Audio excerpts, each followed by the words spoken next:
မင်္ဂလာပါရှင်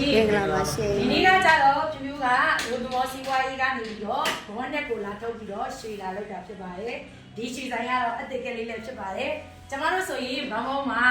ရွှေဆိုင်တွေလည်းစုံနေပြီးပြောလို့ရတယ်ပေါ့နော်ကျမကတော့ဘုံတော်စီးပွားရေးကိုလက်ရှိအလုံးနဲ့စူးစမ်းနေတဲ့သူတယောက်ဖြစ်ပါတယ်ဒီနေ့ကကြတော့ကျမနဲ့တူလက်တွဲလာတယ်ကျမရဲ့အဖွဲ့ဝင်လေးအတွက်ဘောနဲ့တီစုပြီးတော့ကြတော့ကျမဘောနဲ့ထုတ်ပြီးတော့ရွှေဆိုင်ကိုရောက်ရှိနေခြင်းဖြစ်ပါတယ်